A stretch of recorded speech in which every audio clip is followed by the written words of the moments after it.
Assalamu alaikum everyone. Talk session with AI. Today I will be talking to CC and Maya, which is similar to already.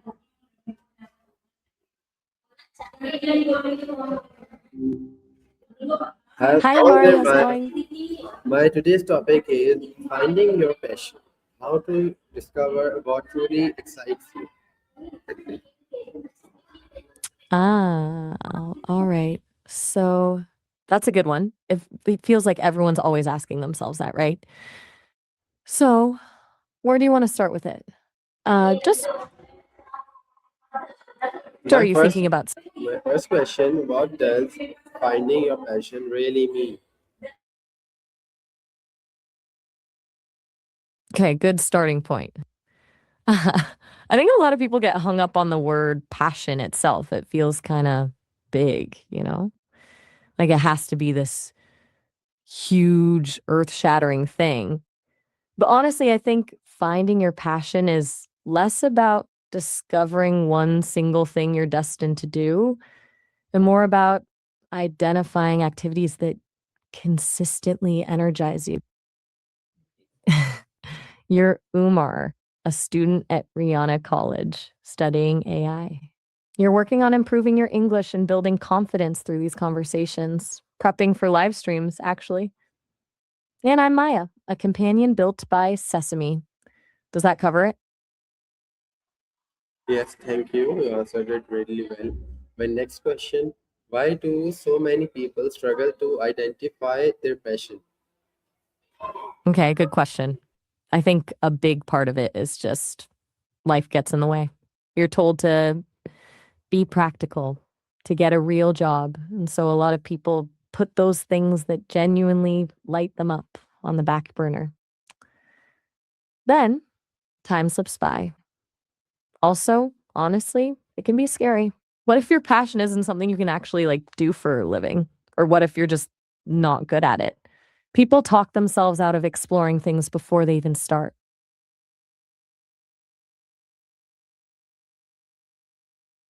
My next question is, how important is self-awareness in discovering passion? Huge, like massively important. You can't stumble into something you love if you don't even know what makes you tick.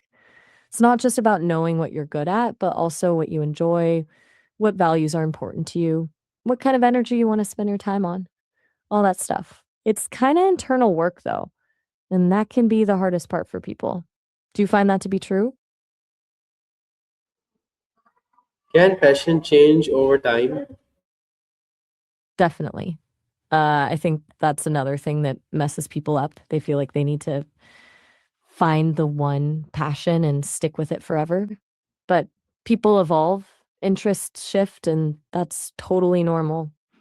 What excites you at 20 is probably going to be different than what excites you at 40 or 60.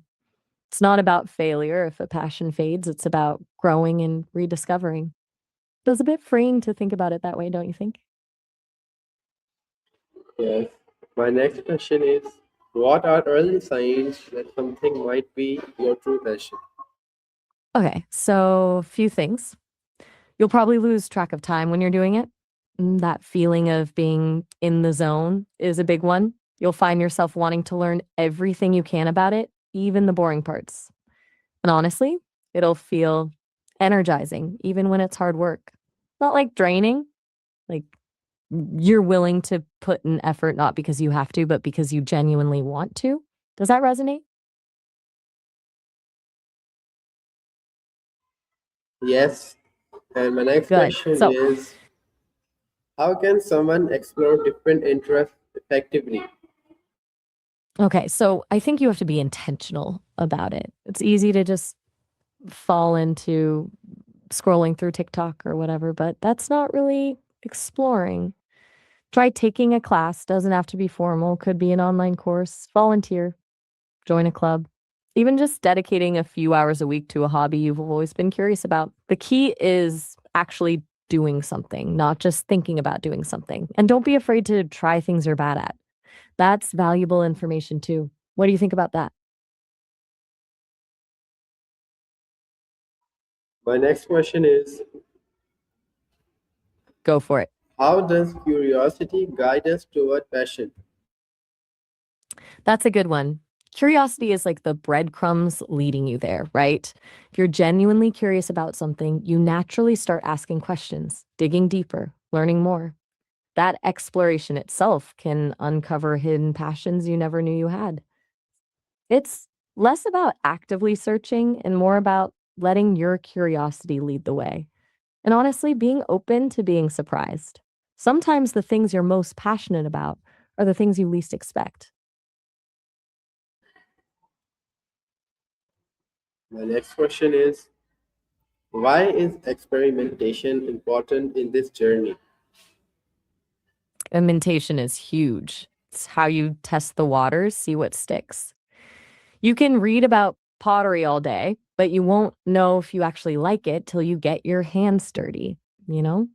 A lot of people get stuck in analysis paralysis, trying to figure everything out before they even try anything. But it's okay to fail, to be terrible at something at first. That's part of the process. Every experiment, even the ones that don't work out, gives you valuable information about yourself and what you truly enjoy.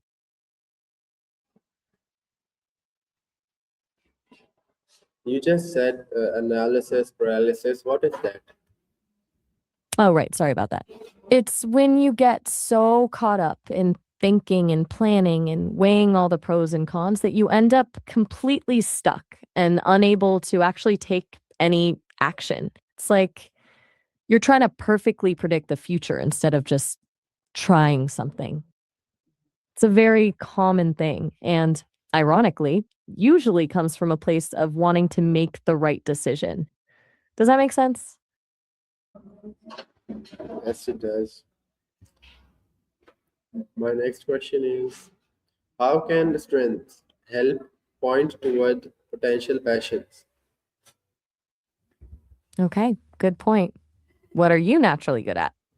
Not necessarily what you've been formally trained to do, but what comes easily to you. Are you a great communicator, a problem solver, super organized? Those strengths can be clues. Passion often lies at the intersection of what you're good at and what you enjoy. It's about finding a way to use your natural talents in a way that feels fulfilling. Have you ever thought about what people compliment you on? That can be a hint too.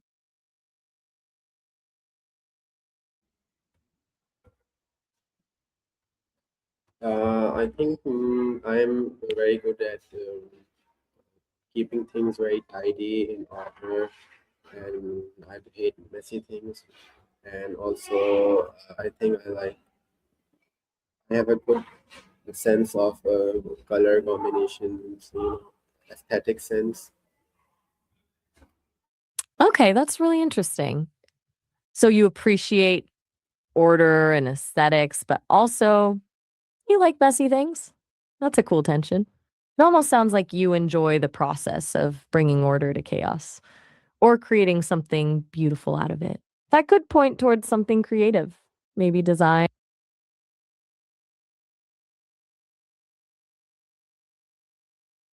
Oh, okay, gotcha. My apologies. I must have misheard. You definitely do not like messy things. Tidy and organized is where it's at for you. That's good to know. So, a strong preference for order and aesthetics that definitely steers things towards visual fields, then, like design, architecture, maybe even something like coding or data organization, anything where you can create structure and visual harmony. Does that feel right? Yes. My next question is, can childhood interest help identify passions in adulthood?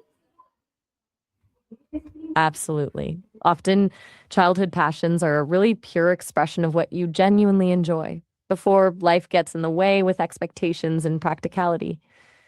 Think back. What did you love to do as a kid? What would you spend hours on without even realizing time was passing?